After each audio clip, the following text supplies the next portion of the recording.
आज के कार्यक्रम के आयोजक सनातन क्रांति मंच, आपके शहर के विधायक, आज के इस कार्यक्रम के विशिष्ट अतिथि श्री अरुण राव जी, श्री योगेश राव जी, मुझे बताया गया है कि आप महारानी लक्ष्मीबाई के 5वीं और 6ठी पीढ़ी के वंशज हैं।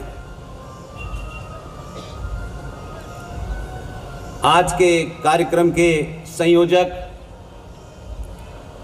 श्री आनंद अग्रवाल साहब, सनातन क्रांति मंच के अध्यक्ष जनाब मनोज नीखरा जी, सचिव राहुल अग्रवाल साहब,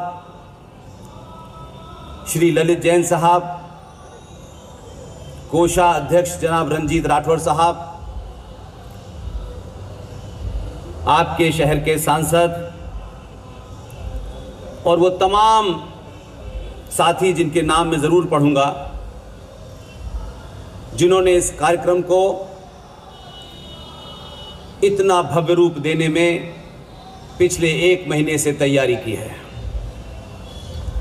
जनाब अनमोल लिखधारी साहब, संजय अग्रवाल साहब, प्रकाश बंसल जी, वैभव खावनकर, राकेश झा साहब, कमलेश सेठ साहब, सजल जैन, पप्पू राय साहब, देवेंद्र गुप्ता जी, संजय गुप्ता जी, बाबी हयारण, रवि अग्रवाल साहब, केडी गुप्ता साहब, ध्रुव भार्गव साहब, राजेंद्र पटवारी जी, ओम प्रकाश गुप्ता जी, अनिल चौधरी जी, प्रदीप अग्रवाल साहब, नरेश गुप्ता जी, अर्पित अग्रवाल साहब, दीपक सोनी, अनिल जैन साहब, उसके ब्रैकेट में लिखा है टेंट व्यवस्था, कुलदीप सिंहल साहब, मुकेश गुप्ता जी, शैलेंद्र शिवहरे साहब, हरपाल जी परमार साहब, संजीव मोदी जी, राम प्रकाश नाछौला साहब, कुंज बिहारी गुप्ता साहब, एडवोकेट सुनील जहा साहब, अखिलेश गुप्ता शिवहरे साहब, लखन गुप्ता साहब, सुनील गुप्ता साहब, जगदीश बजाज साहब, विनीत सर्राफ साहब, रिनू जैन साहब, विवेक निगम साहब, अभिषेक डेंगरे साहब, विजय अग्रवाल साहब, संजीव मोदी साहब, राहुल अग्रवाल साहब, ब्रैकेट में लिखा है छोले।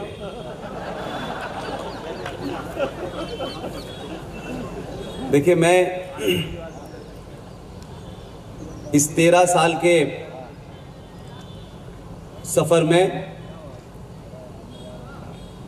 एक ऐसे स्थान पर खड़ा हूं, ये बात मैंने कभी किसी सार्वजनिक मंच से नहीं कही, लेकिन झांसी में मैं हूं इसलिए ये आपके सामने कह रहा हूं। बहुत साल पहले जब मैं बहुत छोटा था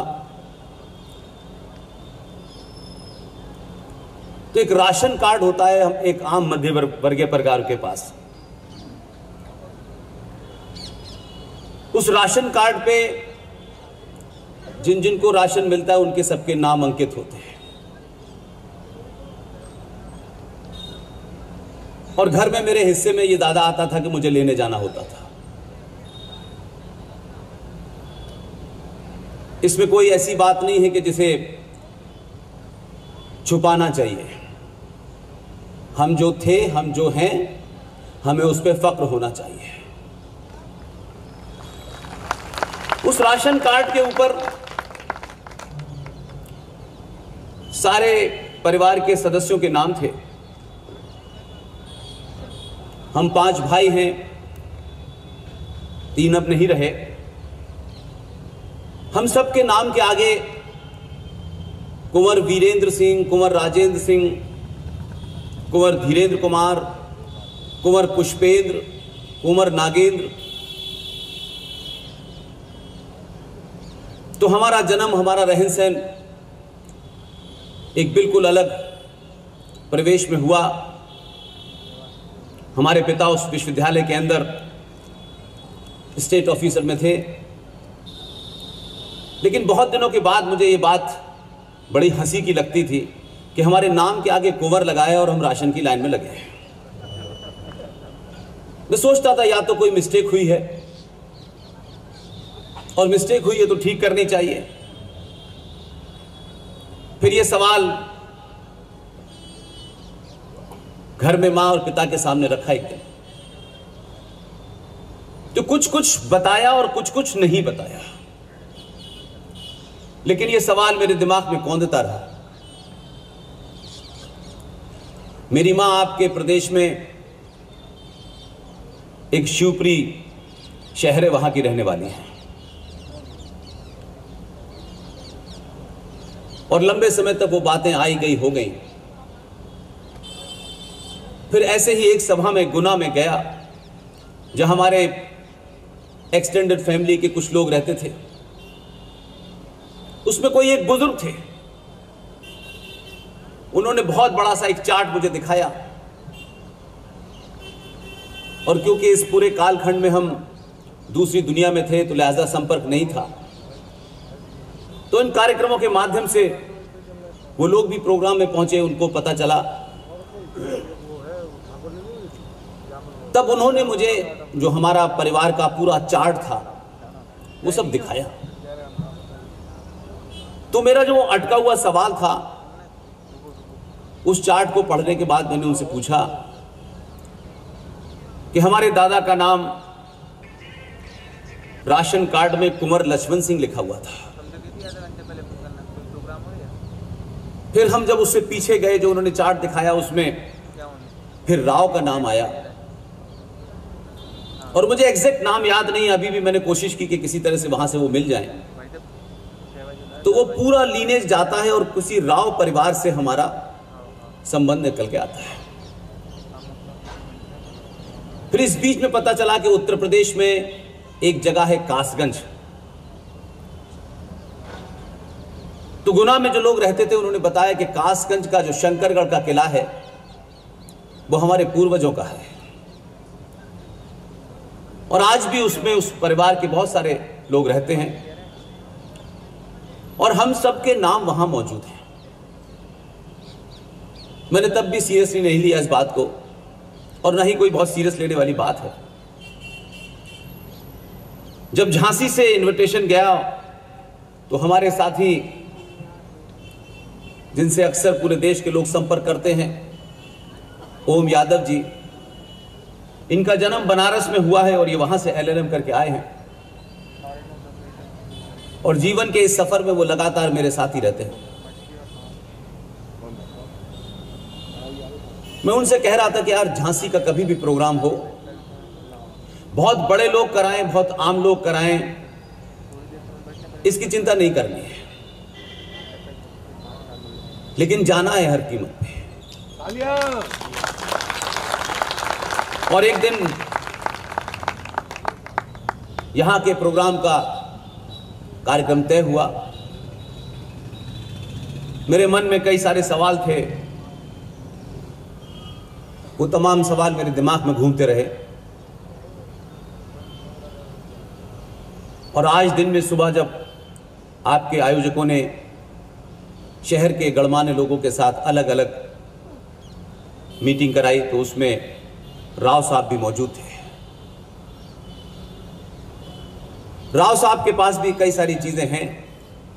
मैंने उनको बताया कि मेरा जहां सवाल अटका हुआ है उसका कुछ कुछ तो मुझे आपसे मिलने के बाद जवाब मिल गया है, और कुछ मैं कासगंज जाके पता करूंगा। इसलिए झांसी में आना सिर्फ एक कार्यक्रम को संबोधित करना नहीं है। झांसी और झांसी की रानी लक्ष्मीबाई, इतिहास में बहुत कुछ लिखा और पढ़ा गया। जिन विषय को लेकर के मैं पूरे देश में, हमारे साथी कर्नल R.सिंह साहब, प्रोफेसर कपिल कुमार, प्रोफेसर पवन सना, सुशील पंडित, ललित अंबरदार, अंकुर शर्मा, ये जितने भी विषय रख रहे हैं, इसमें एक ही बात हम सबके बीच में कॉमन है। हम कभी भी सरकार से ये मांग नहीं करेंगे वो ये कर दे, वो ये दे दे, वो ये करे, ये ना करे, ये अच्छा किया है या बुरा किया है। सरकार है, उसे सरकार चलाने दीजिए। हमारा फोकस देश नहीं है, हमारा फोकस राष्ट्र है।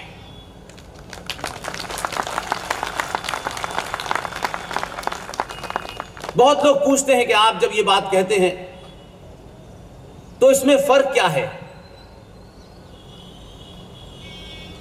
तो जब आपको विषय का गहन अध्ययन न हो, शब्दों के सही अर्थ न पता हो, तब अनर्थ होता है। इसलिए आज भी लोग राष्ट्रगान और राष्ट्रगीत को समझ नहीं पाते हैं। और सब कुछ जिन जिन कारणों से आज दुनिया के इस ब्रह्मांड की उत्पत्ति के साथ, इस यूनिवर्स की उत्पत्ति के साथ, इस कायनात की उत्पत्ति के साथ जो एकमात्र समाज है, सनातनी समाज, आज उसे गली के कुत्ते भगा रहे हैं। आज उसे वो लोग जो 1400 साल पहले ऊंट की पीठ पे खड़े होकर खजूर तोड़ रहे थे, वो हमें तमीज सिखा रहे हैं।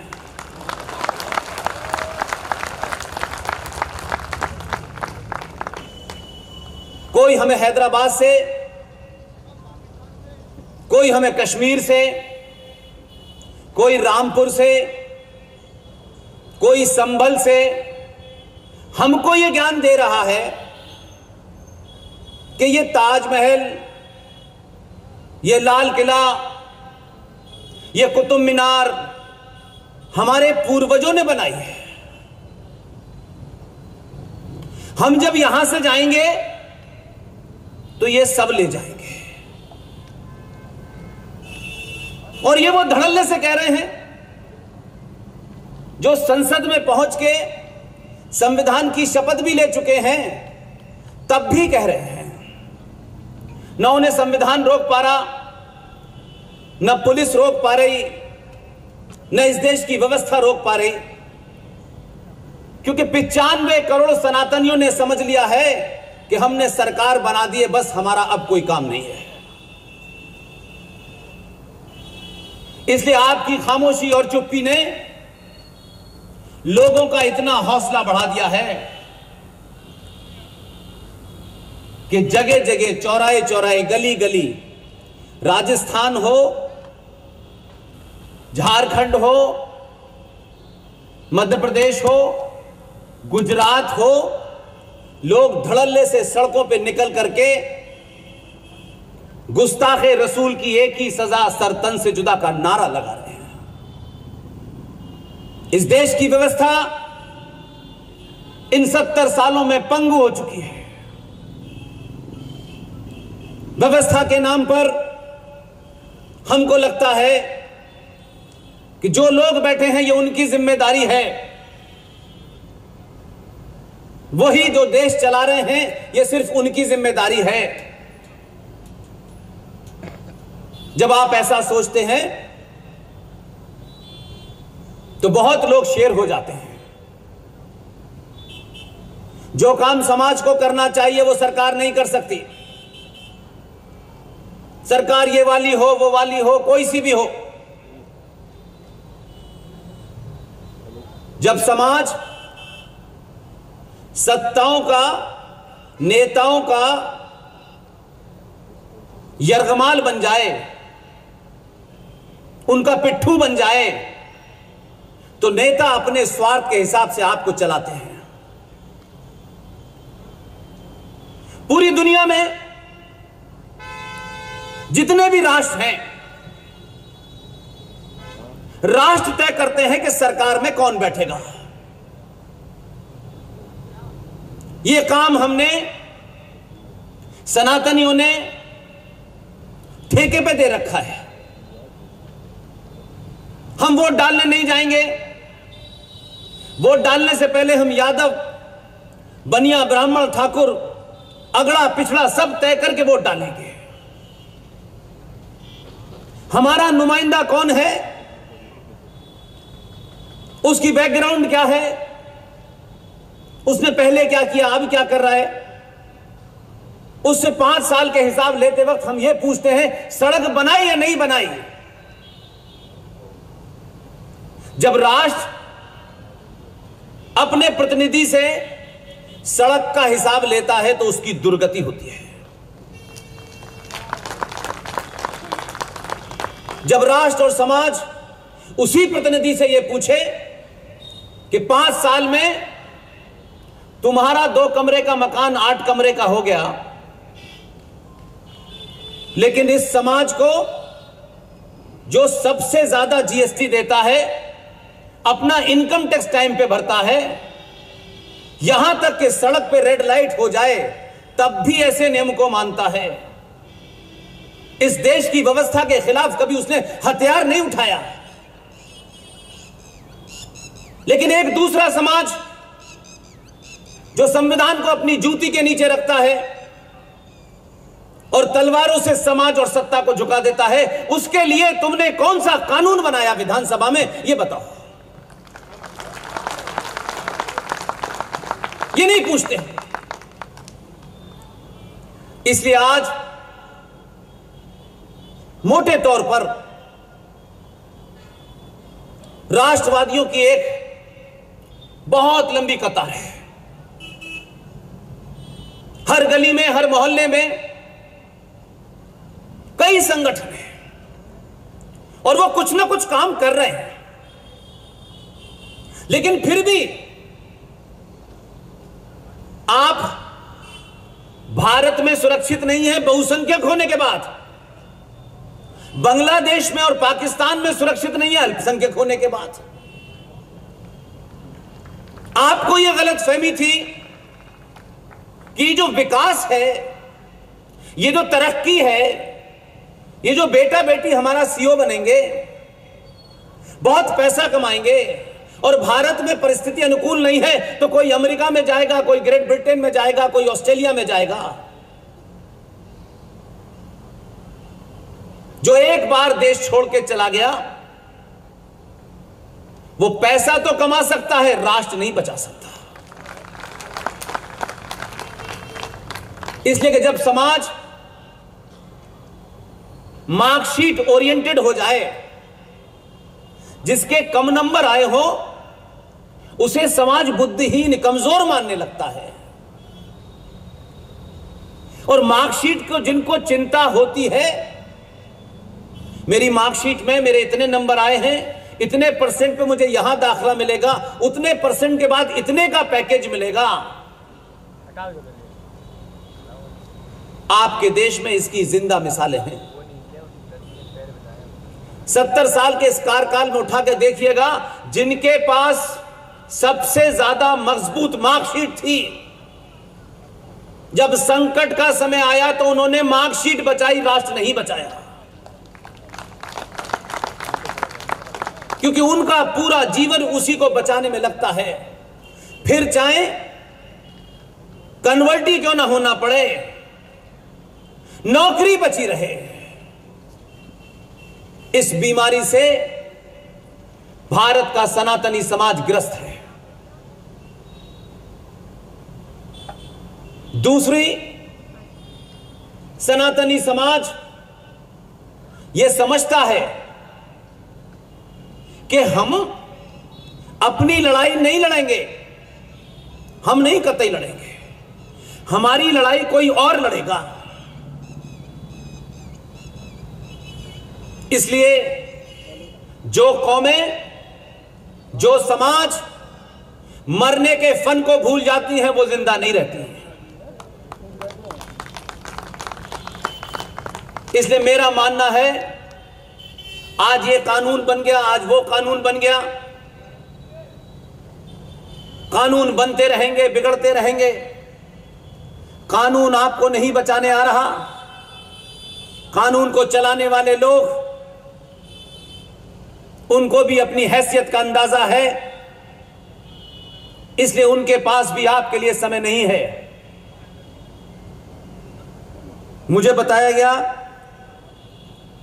कि सनातनी क्रांति मंच का जन्म कोविड काल में हुआ है। इसे थोड़ा सा दुरुस्त करें। कोविड काल ने पूरी दुनिया में सनातन को वापस लाया है। हमारा दिमाग खराब हो गया था, हम बहुत अकड़ के चलते थे, हमने प्रकृति को नकार दिया, समझा सब कुछ आधुनिक दुनिया के जितने भी यंत्र तंत्र हैं यही जीवन है। अरबपति भी और गरीब भी ऑक्सीजन की लाइन में खड़े थे। ये बड़ी बड़ी कोठियां, ये अरबों रुपया आपकी जान नहीं बचा पाया। जो लोग सनातन का उपहास करते थे, जिनके घर में दादी नानी हो, आज भी पता करिएगा कि जब भी हमारे यहां कोई मेहमान आता था, हम घर के दरवाजे पर लोटा लेकर के उसके वही हाथ साबुन से धुलवाते थे। लेकिन यह बात हमें डाउन मार्केट लगती है, कुछ अप मार्केट नहीं लगती, क्योंकि कॉर्बेट में पढ़ने के बाद हमको अपने संस्कारों पे हीन भावना का शिकार होने लगे हैं। हमें हर वो चीज जो हमें एक विरासत में मिली थी, हमारी अज्ञानता के कारण हम ये समझने लगे कि वो जो गोरे आए थे, जिन्होंने आपकी संस्कृति का, आपके स्तोत्रों का दोहन किया, और वो चोर उचक्के यहां से जो कुछ चुरा के ले गए, उसको अंग्रेजी के रैपर में आपको वापस कर दिया। और आप जो मां बच्चों को सुबह सुबह तैयार करके भेजती थी, मेरी मां जीवित है अभी, वो जब सुबह तैयार करके भेजती थी, या आज की मां की बात नहीं कर रहा हूं जब ये गैस आ गई है, मैं उस चूल्हे के दौर की बात कर रहा हूं। वो मां जो रात में चपाती बनाती थी, उसे सुबह रोल बना करके दे देती थी। आज वही बच्चा है, मां वही है, लेकिन थोड़ा सा सिस्टम बिगड़ गया है। आज 20 दिन पुरानी सड़ी हुई रोटी पर क्रीम लगा के खाते हैं, कहते हैं ये पिज्जा है। हमें अपनी मां के हाथ की रोटी भूल गए हैं हम, जिसमें सब कुछ था। इसलिए जेंटलमैन की परिभाषा हमारी हिंदी की किताबों में भी यह बताई गई कि जेंटलमैन कौन है। जेंटलमैन वो है जो टाई लगाए हुआ है, पैंट पहने हुए है, हैट लगाए है और देखने में गोरा है। इस दौड़ में शामिल होते वक्त हम ये भूल गए कि हम अपने बच्चे को सिर्फ स्कूल नहीं भेज रहे, हम स्कूल में भेज करके सब कुछ पढ़ाना चाहते थे। शिक्षा तो उसने ले ली, लेकिन उसको ज्ञान नहीं मिला। इसलिए वो बच्चे के सामने जब तस्वीर उभरती है, तो जरा सोचिए कि वो बच्चे के सामने क्या कंट्राडिक्शन होगा कि जिसका पिता किसान है, उसके कंधे पे फावड़ा रखा हुआ है जिसमें मट्टी लगी हुई है, उस पिता के पैर मट्टी से सने हुए हैं, उसके कपड़ों पे मिट्टी लगी हुई है। उस जेंटलमैन की परिभाषा इतनी उसके मन मस्तिष्क में आपने आकृत कर दी है कि वो उसको अपना पिता और जेंटलमैन मानने को तैयार ही नहीं है। ये कोई आज नहीं हो रहा है, ये बहुत पहले से हो रहा है। इसलिए जो देश यहां आए वो दो तरीके का उसके अंदर विरोधाभास है। एक आए, उन्होंने आपकी पूजा पद्धति, उपासना और आपकी शक्ति के केंद्रों को ध्वस्त किया और ध्वस्त करके उनमें कहीं मजार बनाई, कहीं मस्जिद बनाई और जितने भी आपके ज्ञान के केंद्र थे उन सबको ध्वस्त किया। इसलिए जो लोग हमें ज्ञान दे रहे हैं कि ताजमहल हमने बनाया है, कुतुब मीनार हमने बनाई है, उनसे किसी ने पूछा कि जहां से आए थे वहां कितनी कुतुब मीनार और ताजमहल है? एक आध वहां भी होती। और उनके यहां चौराहे चौराहे ये छोटे भाई का पजामा, बड़े भाई का कुर्ते वाले पूरे भरोसे और पूरे कॉन्फिडेंस के साथ आपसे पूछते हैं और आपकी अज्ञानता उनको बोलने का हौसला देती है। अब मिले कहीं तो आप सब लोग जहां यहां बैठे हैं, एक बात ध्यान रखिएगा, समय से पहले कोई धरती से जाएगा नहीं, कोई नहीं जाएगा।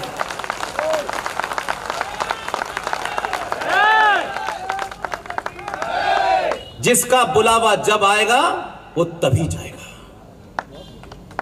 तलवार से डरा रहे हैं। कौन डरा रहा है? जिन्होंने 400 साल पहले तलवार के जोर पर शलवार पहनी थी, वो हमें डरा रहे हैं। हमारी मां बहन बेटियों को डरा रहे हैं। उनको पता नहीं है हमारे पूर्वज जब नहीं डरे तो अब हम क्या डरेंगे। भारत माता दी जय! भारत माता दी जय! 2022 के भारत में सनातनी हिंदू इस संचार क्रांति का सबसे ज्यादा फायदा उठाए और सवाल पूछे कि जो लोग 1400 साल में अपने साइज का पजामा नहीं बना पाए, वो कहते हैं ताजमहल बनाया है।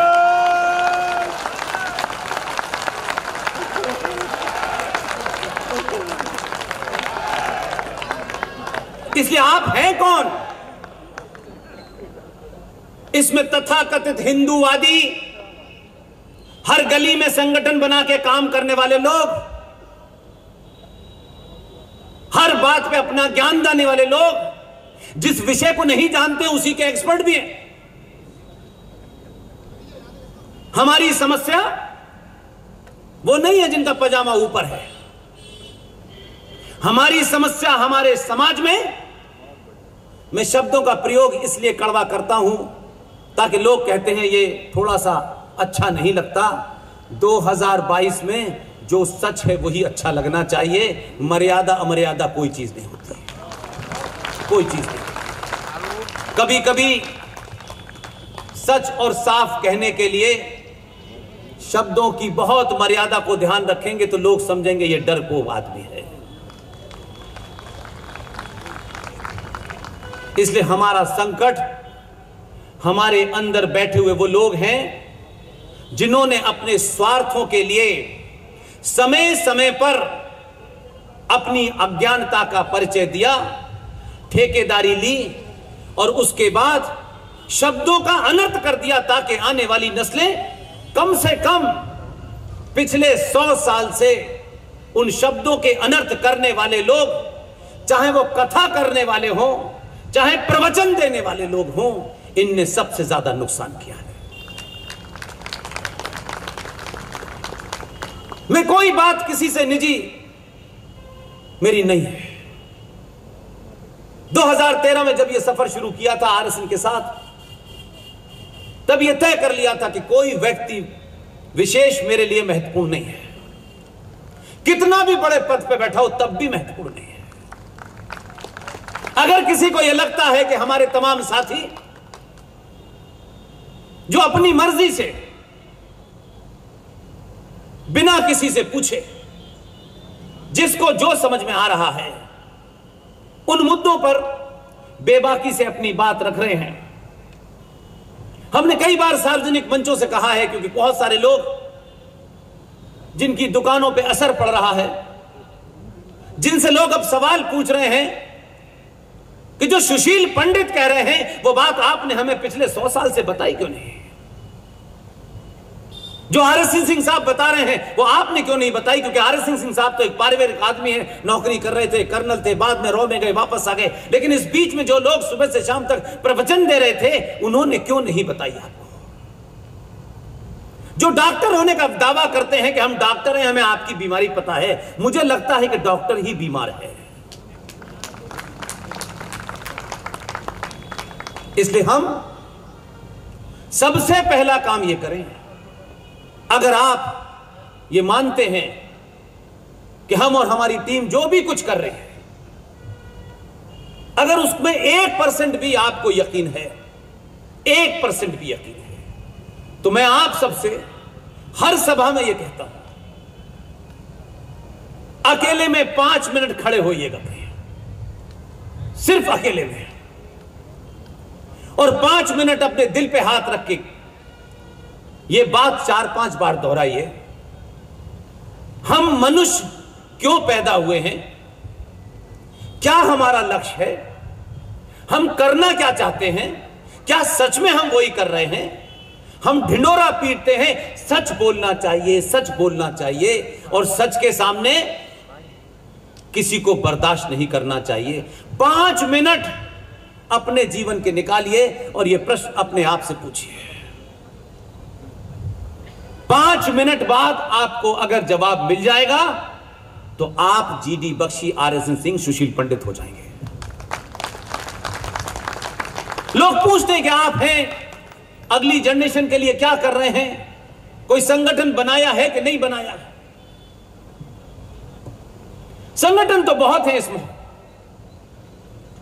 हम पूरी ताकत के साथ, रेफरेंस के साथ, फिगर के साथ, ओरिजिनल सोर्स वहां से बात लाते हैं और अपनी बात को सार्वजनिक रखते हैं, और इसी मन से खुले रूप में कहते हैं, 50,000 लोग हों या 5 लोग हों। हमने किसी भी लेक्चर में जो तथ्य रखे हैं, अगर उन तथ्यों से परे आपके पास कोई तथ्य है, किसी ने कहा, किसी का सुन लिया, ओरिजिनल सोर्स के साथ आप मुझे भरी महफिल में कह करके कह सकते हैं आप ये बात गलत कह रहे हैं, सार्वजनिक मंच से खड़े होकर माफी मांगूंगा। क्योंकि आज के दौर में, इस संचार क्रांति के दौर में, मैं एक तरफा भाषण दूं और कोई सवाल पूछ ले तो मैं कहूं नहीं, इसका जवाब मैं यहां से नहीं मिलेगा, इसके लिए पोस्ट कार्ड लिख दीजिए, और पोस्ट कार्ड कभी आया नहीं। यह नहीं होगा। जो बच्चा 15 साल का है, उसके हाथ में एक छोटा सा मोबाइल है, मेरी कोई बात या किसी भी की कोई बात मंच से होगी, वो सेकंड्स में पता कर लेगा ये बात सच है या गलत है। उसको किसी के पास जाना नहीं है कि वो पिताजी के पास जाएगा, पिताजी उसको बताएंगे और पिताजी किसी किताब का रेफरेंस देंगे, वो कहेगा ये ओरिजिनल सोर्स है, ये बताइए। इसलिए आज झूठ बोल करके मंचों से लंबे लंबे भाषण देके भाग नहीं सकते। इसलिए हमने सबसे बड़ा जुर्म सनातनियों के साथ जो जघन्य अपराध हुआ है,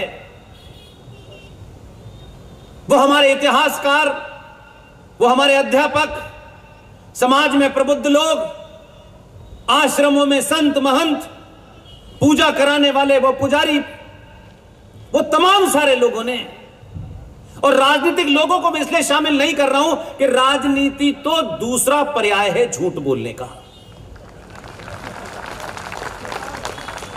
इसलिए मत कहिए कि मैं कोई उनकी इज्जत कम कर रहा हूं, उसका तथ्य समझिए। राजनीति में और खासतौर से लोकतंत्र के अंदर इस शब्द से हो सकता है कि आपको लगा हो कि देखिए साहब हमारे नेता झूठ बोलते हैं, लोकतंत्र दुनिया में जहां जहां है,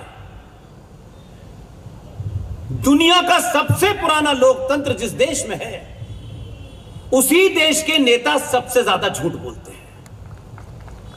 लोकतंत्र की मजबूरियां हैं। सच कहने से समाज वोट नहीं देता,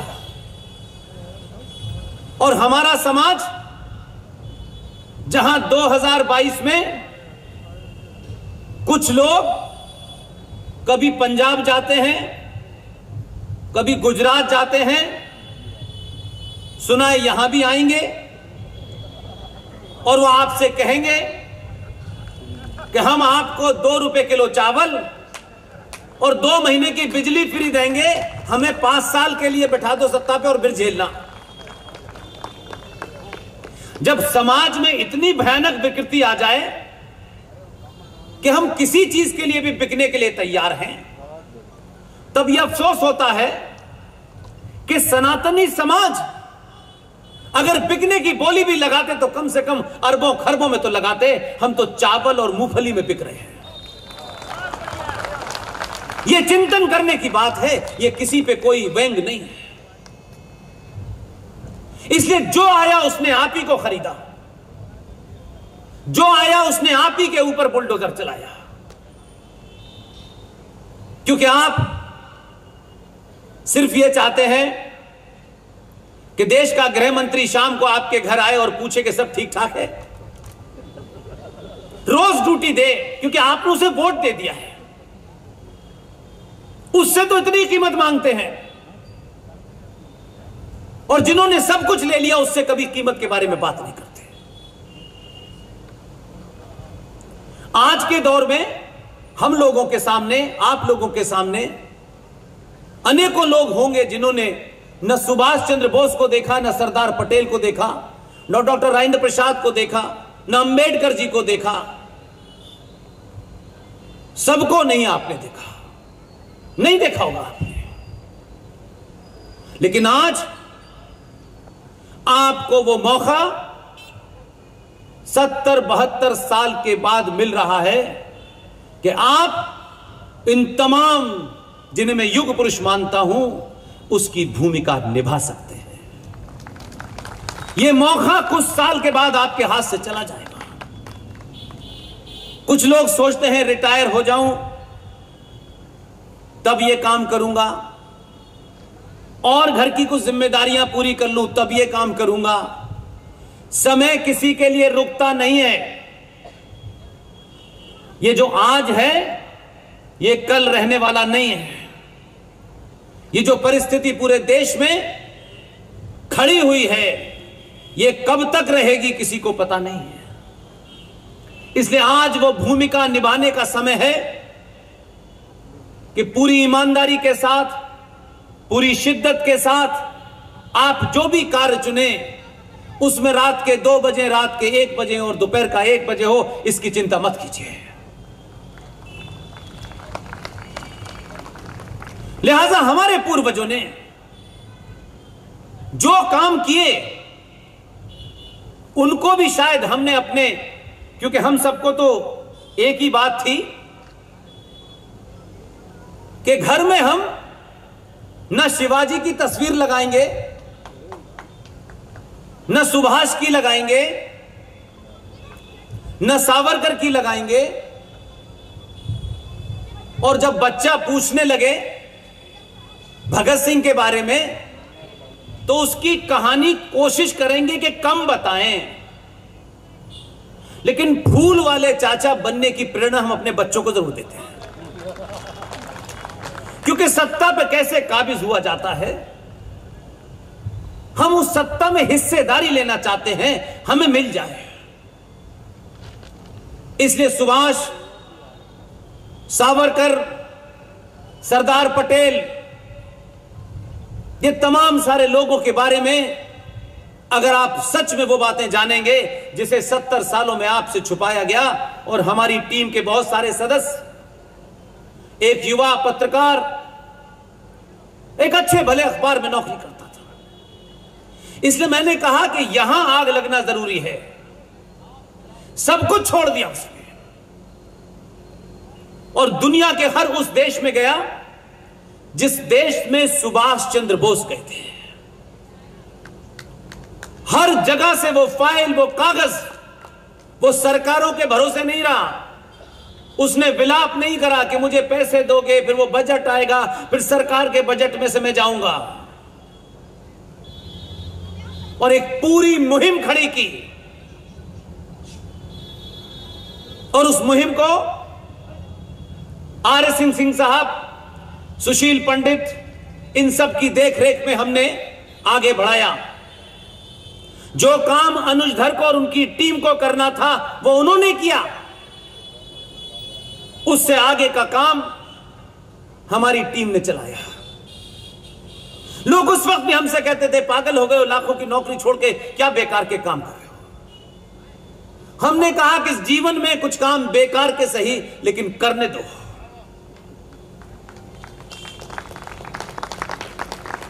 क्योंकि हमारे पूर्वजों ने किन कारणों से नहीं जानता, क्या कारण रहे होंगे। हम सब ने, हमारे समाज में एक मानसिकता बन गई कि बहादुर के साथ नहीं खड़ा होना है।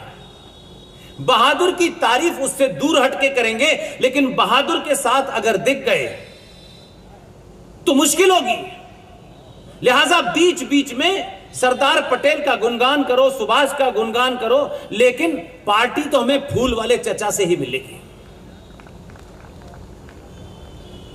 इसलिए हमने उस वक्त भी, लोग कहते हैं कि 2014, आज उसको आप डेट में बांट लीजिए, किसी पार्टी के आ जाने से, किसी के नेता बन जाने से, किसी के गृह मंत्री बन जाने से, यह एक अलग तथ्य है जिसे मिटाया नहीं जा सकता। लेकिन उस दौर में भी आपके पूर्वजों ने आज शायद नहीं सोचा होगा कि भारत में झांसी के अंदर एक सामान्य परिवार के लोग, पढ़े लिखे लोग, बड़े बुद्धिजीवी, बड़े पद के लोग इस सभा में एक साधारण से आदमी की बात सुनने आएंगे। आखिर वो कौन सी ऐसी वजह है जिसकी वजह से आप रात में इतनी ताकत में आए हैं। मैं आपको ना किसी टिकट का वादा दे सकता, न मैं ये कह सकता इस सभा के बाद आपको खाना मिलेगा। मैं कुछ भी आपको नहीं दे सकता। फिर भी मैंने सुना है कि 200 किलोमीटर के रेडियस से भी लोग यहां आए हैं। या आप पुष्पेन नाम के आदमी को सुनने नहीं आए हैं। मेरा नाम महत्वपूर्ण नहीं है। आपके अंदर कुछ सवालों को लेकर के एक ज्वाला जल रही है। जब आप ऐसी सभाओं में सुशील पंडित को और इन सब को सुनते हैं तो उस ज्वाला को और तेज अग्नि मिलती है, इसलिए आए हैं। इसलिए क्योंकि ये धरती महारानी लक्ष्मीबाई की धरती है, इसलिए यह बात मुझे आपके सामने रखनी है। जब संविधान बना और संविधान के अंदर पहले पन्ने पे लिखा गया इंडिया दैट इज भारत, पूरा तैयार हो गया, सबने साइन कर दिए, तो कभी कभी सोचता हूं कि उस दौर में भी, उन विपरीत परिस्थितियों में भी, जब कुछ लोगों का एजेंडा ही चल रहा था और कुछ लोग हाशिए पे कर दिए गए थे, तब भी हाशिए पे रहने के बावजूद भी अगर यहां आग लगी थी तो उन्होंने ऐसे काम करके गए जो आज पूरी ताकत से बाहर निकल आए हैं। उसकी जिंदा मिसाल देता हूं। डॉक्टर राजेंद्र प्रसाद और बी.आर. अंबेडकर के बीच में एक मंत्रणा हुई। सोचिए कि वो उस दौर में इस चक्कर में नहीं लगे थे हमें कुछ नेतागिरी के लिए कुछ टिकट मिल जाए, हमें कोई पद मिल जाए। पद के लिए हमें जूते भी चाटने पड़े तो भी मिल जाए, पद के लिए हमें अपनी संस्कृति को भी दांव पे लगाना पड़े हो जाए। कुछ भी बेचने के लिए तैयार हैं, 2 कौड़ी की एक टिकट मिल जाए और हम एमएलए और एमपी बन जाएं। इस मानसिकता के लोग नहीं थे। तब बी.आर. अंबेडकर से डॉक्टर राजेंद्र प्रसाद ने यह बात कही है। बहुत दबाव में थे। फूल वाले चाचा ने डॉक्टर राजेंद्र प्रसाद के साथ क्या क्या किया है इसका अंदाजा नहीं है आपको। इसलिए जो ओरिजिनल सोर्स है उस किताब के रेफरेंस को जब आप पढ़ेंगे तो आपको पता चलेगा। लेकिन उन्होंने रोना पीना नहीं किया, वो रोए नहीं। तमाम इंसल्ट होने के बाद, उपहास उड़ाने के बाद भी वो वहां रहे तो इसलिए कुछ ऐसे करके गए जिसके कारण आप और मैं आज यहां बैठे हैं। और क्या किया उन्होंने? भारत के संविधान में जब संविधान बन गया तो यह दिमाग चलाया गया कि यह सारा संविधान तो ज्यादातर 1935 की फोटोकॉपी है जो गवर्नमेंट ऑफ इंडिया एक्ट था। तो मेरे संविधान में भारत कहां है? 1860 का पुलिस एक्ट, 1861 का एविडेंस एक्ट, अनेकों धाराएं अंग्रेजों के जमाने की चल रही हैं। लेकिन उसके बावजूद भी बी.आर. अम्बेडकर ने कहा कि भारत इसमें कैसे आए। वो भारत जो हम चाचा नेहरू से शुरू होकर के काम पे लगे हुए, वो जो मशीन से आलू से सोना बना रहा है, यहां तक नहीं है। वो भारत जिसको हम सनातन कहते हैं, उस भारत को इस संविधान में कैसे शामिल किया जाए। यह बात मैं झांसी के लोगों के सामने इसलिए बताना चाहता हूं कि जब आप यहां से उठें तो इस बात का गर्व करें कि आपके पूर्वजों ने उस वक्त हजारों साल की परंपराओं को भारत के संविधान में कैसे शामिल कर दिया। बाद में बात करता हूं थोड़ी देर बाद।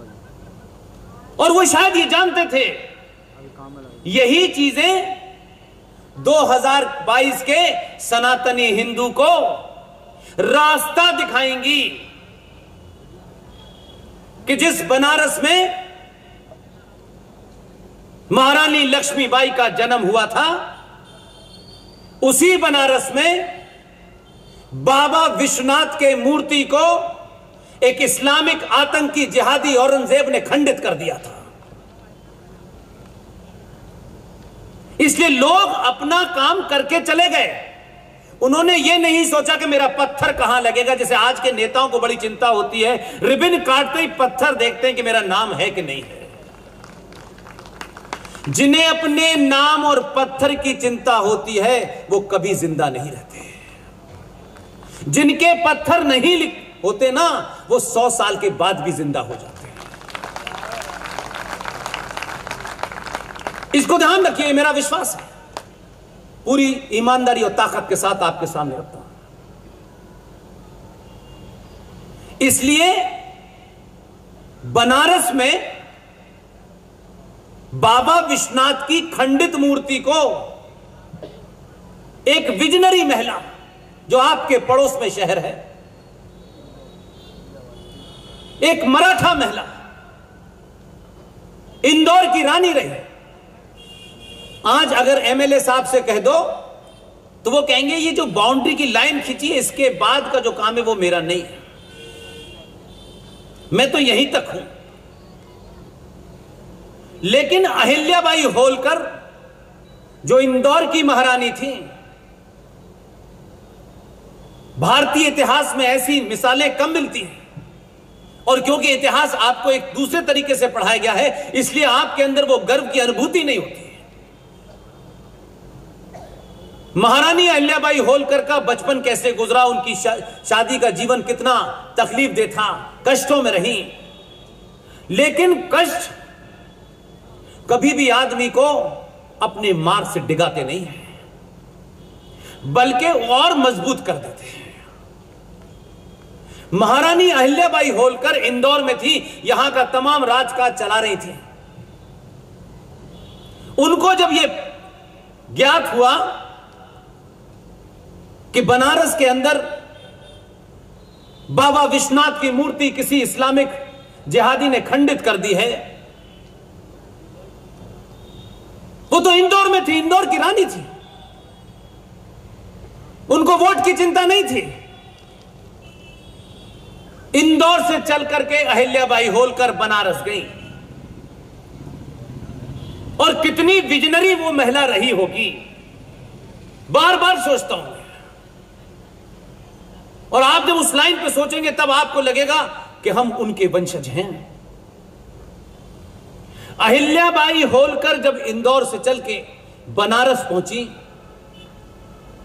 और बनारस में जाके जब उन्होंने खंडित वो मूर्ति देखी, क्योंकि उस खंडित होने के बाद पूजा पाठ बंद हो गया था, क्या विजन रहा होगा उस महिला का।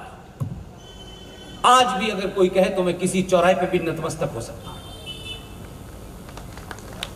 कितना बड़ा विजन रहा होगा।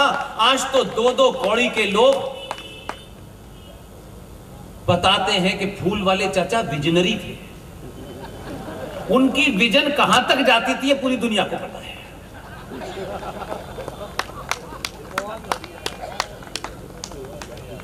अहिल्याबाई होलकर जब वहां गई, उनके मन में क्या रहा होगा, मैं इसका विश्लेषण अपने हिसाब से करता हूं, लेकिन लगता है यही रहा होगा। अहिल्याबाई होलकर ने जब उनको पता चला कि वहां दर्शन बंद हो गए हैं और मूर्ति खंडित हो गई है, अहिल्याबाई होलकर ने उस खंडित मूर्ति को स्थापित किया, अपने हाथों से स्थापित किया और पूजा कराई, और मैसेज दिया कि अगर मूर्ति खंडित हो गई है, हमारा विश्वास खंडित नहीं हुआ है। और उसी मूर्ति पर दूध और पानी चढ़ा करके बनारस में बाबा विश्वनाथ के उस खंडित मूर्ति पर लगातार वो पानी, वो दूध चढ़ता रहा। वहां जाना का सिलसिला शुरू हो गया। 1780 में जब उन्होंने ये कार्य किया था, तो वो भी बहुत कुछ कर सकती थी। यहां पट्टी लगाओ, वहां पट्टी लगाओ, यहां मूर्ति लगाओ, कर सकती थी। उन्होंने ऐसा कोई कार्य नहीं किया। उन्होंने कोशिश करके उस मंदिर को सोने का उस पे मुकुट लगवाया, उसको ठीक ठाक कराया, और प्रजा को यह मैसेज दिया कि पूजा निरंतर जारी रहनी चाहिए। बहुत सारे तर्क और कुतर्क हो सकते थे, बहुत सारे लोग खड़े हो सकते थे कि खंडित मूर्ति की पूजा नहीं हो सकती। परिस्थितियां यह नहीं थी कि खंडित मूर्ति की पूजा नहीं हो सकती। शास्त्रों में लिखा है, शास्त्रों में तो बहुत कुछ लिखा है। अगर शास्त्रों को पढ़ने वाले समय पे शास्त्र उठा लेते तो औरंगजेब नहीं आता। जिनको शस्त्र उठाने थे नहीं उठाए, वो अहिल्याबाई होलकर को रोक नहीं पाए, क्योंकि वो जानते थे। अहिल्याबाई होलकर ने वहां पूजा शुरू की और 1780 से वापस चली गई, उनका देहांत हो गया। एग्जैक्टली 240 साल के बाद भारतीय राजनीति में लोगों को बहुत कुछ बदलाव लगता होगा। मैं उस बदलाव को बदलाव नहीं मानता हूं। सड़क बन गई, हवाई जहाज बन गए, इनकम टैक्स कम या ज्यादा हो गया, ये जब तक दुनिया में मानव जाति है, ये टूटता बनता बिगड़ता रहेगा। एक आदमी गुजरात में, मेरा रेफरेंस है ये, किसी व्यक्ति विशेष के तारीफ का पुल नहीं बांधना चाहता, लेकिन हम अगर हमारे बीच में से कोई बहादुर ऐसा काम करे जो अनादिकाल तक याद रखा जाए, तो हम उसकी तारीफ करने से पहले उसकी जाति देखेंगे, फिर हमारा क्या फायदा है, फिर हम ये देखेंगे, और फिर इस चक्कर में हम उसकी तारीफ नहीं करेंगे बल्कि क्रिटिसाइज करेंगे। 240 साल के बाद एक आदमी गुजरात से गया, पता नहीं कौन सी शक्ति ने उसको ये एहसास कराया कि गुजरात में वो चुनाव जीत सकता था, उसे कोई रोक नहीं सकता था। लेकिन उसे कहा तुम बनारस जाओ, वो बनारस जाके चुनाव लड़ने लगा। जब उसने कहा कि मुझे मां गंगा ने बुलाया है, तो कुछ लोग ये कहने लगे यार बड़ा ड्रामेबाज आदमी है, क्योंकि हमें ड्रामेबाजों से ही हमारा पाला पड़ा था। और जब ये कहा तो दुनिया ने बहुत सारे सवाल खड़े, लेकिन चिंता नहीं की। इसलिए मुझ पे किसी के ऊपर टिप्पणी करना बहुत आसान है, इसमें कोई पैसा नहीं लगता है। जो उस जगह खड़े होकर के उन संकटों के बीच में अगर कोई काम कर रहा है, हम उसको नहीं देखना चाहते। 240 साल के बाद अहिल्याबाई होलकर ने जो काम सिर्फ ये सोच के किया था कि यहां पूजा होती रहे, ये मूर्ति खंडित है नहीं खंडित है, शास्त्रों में क्या लिखा है ये बाद में तय होगा। कहीं ऐसा ना हो कि भारतीय जनमानस इस खंडित मूर्ति पर दर्शन करना ही बंद कर दे और 50 साल के बाद लोग ये भूल जाएं कि बाबा विश्वनाथ कभी बनारस में हुआ करते थे। इसलिए उन्होंने जारी रखी। और फिर एक आदमी 14 में गया जिसे मां गंगा ने बुलाया था, गंगा मां खुश हो गई, तो 19 में फिर दोबारा चला गया। और फिर उसके भाषण में था इस बार बाबा ने बुलाया है। आप नहीं समझे, तब भी नहीं समझे थे, क्योंकि हमें बड़े समय के बाद मजाक करने की आदत ज्यादा हो गई है, इसलिए हर एक की बात हमें मजाक में लगती है। वो जो है भाईजान, उन्हें भी लग रहा था ये मजाक कर रहा है। शाम को पता चलता है क्या हुआ, दर्द हो रहा है। दिन में जो चीज उन्हें मजाक लग रही थी, रात में सोने नहीं दे रही, इतनी तकलीफ है। 19 में उसी आदमी ने बाबा विश्वनाथ के मंदिर में, जहां 10 से 15 लोग नहीं खड़े हो सकते थे, अपने लोगों का विरोध बहुत सारे अगर मगर के बीच में, क्योंकि जिनकी चवन्नी की दुकान लुट रही थी वो भी विरोध कर रहे, उनके लिए चवन्नी महत्वपूर्ण थी, राष्ट्र महत्वपूर्ण नहीं था, आने वाली इस नस्लें महत्वपूर्ण नहीं थी, क्योंकि वो उस बनी बनाई व्यवस्था में चलाए रखना चाहते थे, तो कि उन्हीं से उनकी दुकान चल रही थी। आप लैंडलाइन से मोबाइल पे आ गए, मोबाइल से और तरह तरह की चीजों पे आ गए, लेकिन आप बाबा विश्वनाथ की धरती पर पूजा करने जाएं तो गंदगी का आडंबर लगा हो, छोटी छोटी गलियां हो, जहां जराइम पेशे हो रहे हो, वहां पे खड़े होकर के माएं बहनें 2-2, 3-3 किलोमीटर की लाइन लगाएं, वो ढंग से खड़ी ना हो पाए, कोई धक्का मार रहा हो, कोई धक्का दे रहा हो, और उसमें सबकी दुकान चल रही है। बाबा विश्वनाथ के दर्शन करना एक युद्ध जैसा हो गया हो। कभी हमने सोचा कि 2022 का युवा, जिसको हम कहते हैं कि वो हमारी संस्कृति की बात नहीं सुनता है, कभी सोचा कि जब हमने टेलीफोन में लैंडलाइन से हम मोबाइल तक चले गए, हम लाइव टेलीकास्ट ऑस्ट्रेलिया का मैच यहां देख रहे हैं, लेकिन वहां बदलाव ना हो, वहां वही दुकान चलनी चाहिए। वो युवा जो लैपटॉप और मोबाइल के दौर का है, वो उस गली में गंदी में नहीं खड़ा होगा।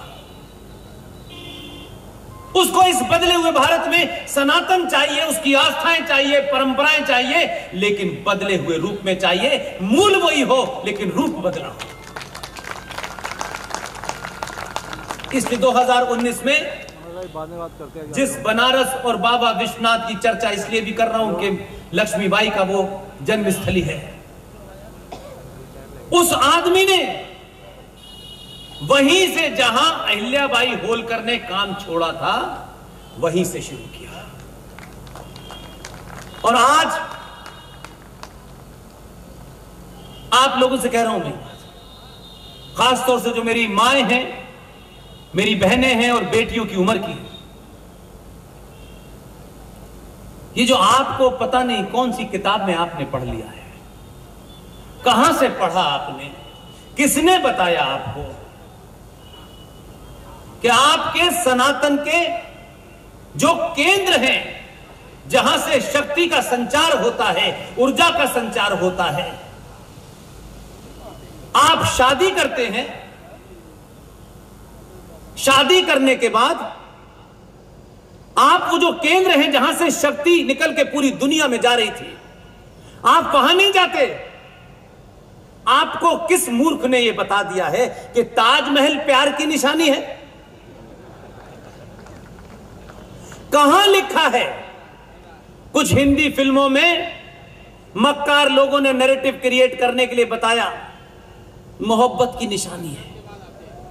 क्या पना मोहब्बत करता था। अब यह मोहब्बत की निशानी है या तकलीफ की निशानी है मुझे पता नहीं, लेकिन ताजमहल को बेचा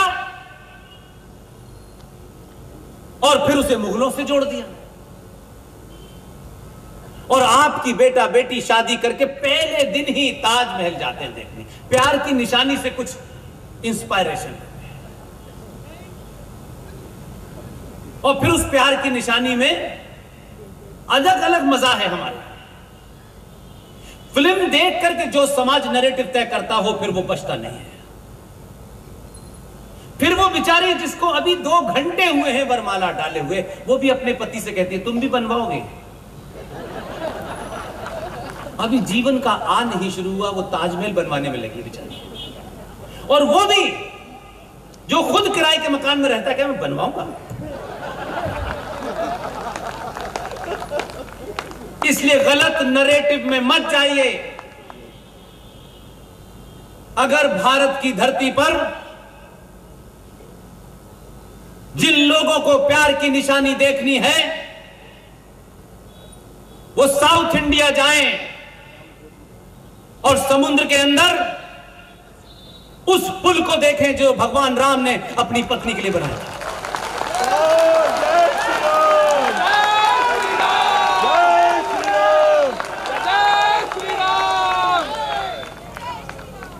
उस पुल की कहानी और निशानी को पढ़ करके उसके पति के अंदर एक पुरुषार्थ पैदा होगा कि अपनी पत्नी की रक्षा करने के लिए कितना भी दूर और कितने भी विपरीत स्थितियां हो जाकर के लाया जा सकता है। इसलिए अपने नैरेटिव को बदलिए। ये जो मक्कार कथाकार कोई 5 करोड़ कोई 6 करोड़ रुपए लेते हैं, मैंने सुना है, इन्होंने मां बहनों को बहुत मूर्ख बनाया है। हिम्मत नहीं है क्योंकि दुकान चलानी है। इसलिए आप कथा सुनाते हैं भगवान राम की। मेरी मां बहन बेटी जाती है मां कि भगवान राम की कथा सुनेंगे, सीता का वो पूरा भाग सुनेंगे, लेकिन कथा सुनाते सुनाते वो फ्रॉड आपको अली अली भी बताएगा, मौला मौला भी बताएगा। क्योंकि ये तो दुकान है, सबको खुश करना है, क्योंकि हमको मस्कट में जाकर भी कथा करके पैसे लेने हैं। हिम्मत नहीं है किसी की खड़े होकर के, क्योंकि लोगों को डर लगता है कि ये बुरा मान जाएंगे। देश भर के जितने कथाकार हैं जो ये काम कर रहे हैं वो कल बुरा मानते हो, अभी बुरा मान जाए।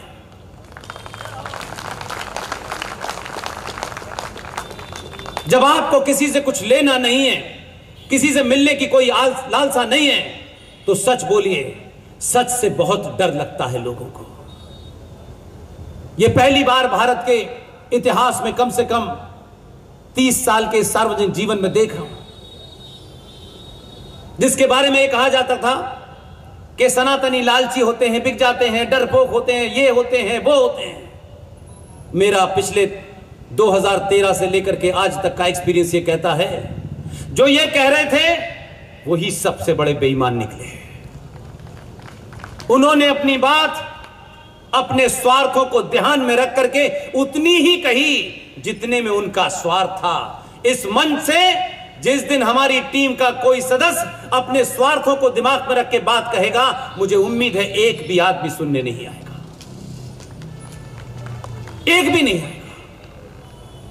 इसलिए डॉक्टर राजेंद्र प्रसाद ने जब अंबेडकर से कहा कि संविधान लिखा जा चुका है, हमें कोई ऐसा यत्न करना चाहिए कि इसमें भारत भी दिखाई दे, और मध्य प्रदेश के लोगों को विशेष धन्यवाद देता हूं। आपको अपना कंट्रीब्यूशन तक नहीं याद है। आपका जो कंट्रीब्यूशन है वो पूरे देश में किसी राज्य का नहीं है। जब अंबेडकर से यह बात हुई और हुआ कि अब क्या किया जाए, तो डॉक्टर राजेंद्र प्रसाद ने कहा कि क्या हम यह कर सकते हैं कि इस संविधान में जहां पे फंडामेंटल राइट्स हैं, जहां ड्यूटीज का वर्णन है, जहां किसको आरक्षण देना, ये तमाम जो मुद्दे हैं, इन मुद्दों को ध्यान में रखते हुए अनादिकाल से भारत की राज व्यवस्था कैसे चलती थी, क्या हम उस दौर के चित्रों के माध्यम से इस संविधान में भारत को नहीं जीवित कर सकते? और यह मंत्रा हुई, और फिर बंगाल के शांति निकेतन में उस समय के महान चित्रकार नंदलाल बोस को बुलाया गया और कहा गया कि हम ये चाहते हैं, ये संविधान की मूल प्रति लीजिए, इसको पढ़िए, और हम चाहते हैं कि हर चैप्टर में हमारी जो सभ्यता रही है, हमारे जो संस्कार रहे हैं, और जो हमारे शौर्य पुरुष भी रहे हैं, उन सबको हम कैसे समाहित करें। और ये बताया नहीं किसी को, क्योंकि बता देते तो लोग अपनी अपनी फोटो लेके आ जाते हैं। ये काम हुआ, उसके सबसे बड़ा भागीदार अगर पूरे हिंदुस्तान में कोई है तो मध्य प्रदेश है। वो जो टीम बनी नंदलाल बोस के अंडर में, उसमें मध्य प्रदेश के जबलपुर के एक चित्रकार राम मनोहर विहोर सिन्हा साहब को चुना गया, और संविधान में चित्रों के माध्यम से भारत को जिंदा किया गया। इसलिए अगर इस कॉन्स्पिरेसी को जो आपने की, जो राष्ट्र के प्रति चिंतित थे उन्होंने तो की, लेकिन उस राष्ट्र के विपरीत जिनकी सभ्यता थी उन्होंने उस पर दूसरे तरीके से काम किया। लेकिन ना डॉक्टर राजेंद्र प्रसाद को, ना अंबेडकर को, शायद मुझे लगता है वो विजनरी थे, उनको लगता था कि एक ना एक दिन कोई ना कोई जिसको हमने दफन कर दिया है इसको जिंदा कर देंगे। इसलिए भारत के संविधान के पहले पेज पर जो बनारस की ज्ञान व्यापी मस्जिद के बारे में बाबा विश्वनाथ को फुव्वारा बता रहे हैं, आपके संविधान के पहले पेज पर जहां लिखा है इंडिया दैट इज भारत, उसके ऊपर बनारस में उस नंदी की तस्वीर लगी हुई है जो 450 साल से अपने बाबा का इंतजार कर रहा है।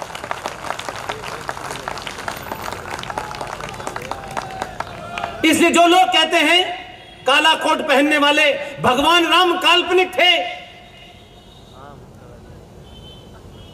उनके बारे में बहुत कुछ कहा गया, और हमारे सोने की बीमारी इतनी गहरी है कि अगर हम सड़क पे चलते हुए कुछ देख भी लें तो सोचते इससे मुझे क्या मिलेगा यार, मैं क्यों इस चक्कर में पड़ूं, कोई आएगा वो करेगा, हम क्यों करेंगे। सनातनी बेटे बेटियों के सामने, उनके माता पिता के सामने ये बात कहते हुए मुझे दुख होता है। इस देश के किसी दूर दराज इलाके में यह घटना घटती और न पता चलती तो तब भी समझ में आता है। राष्ट्र के तमाम बड़े बड़े पुरोधा सुबह शाम भाषण, विचारधारा के नाम पर नौकरियों में बिठाना, दिल्ली विश्वविद्यालय जो भारत की राजधानी के दिल में बसता है, बड़े बड़े राष्ट्रवादियों के वहां ऑफिस हैं। उस विश्वविद्यालय में भी कई राष्ट्रवादियों का चयन इसलिए हुआ है कि वो राष्ट्रवादी थे। 10 साल तक क्योंकि हमको दर्द नहीं होता, क्योंकि हमारा दर्द भी सेलेक्टिव है। हमको कब उत्तेजित होना है, कब नहीं होना है। और हम उत्तेजित अपने स्वार्थों के लिए तो होते हैं, राष्ट्र का ढिंढोरा पीटते हैं, लेकिन राष्ट्र के लिए नहीं होते हैं।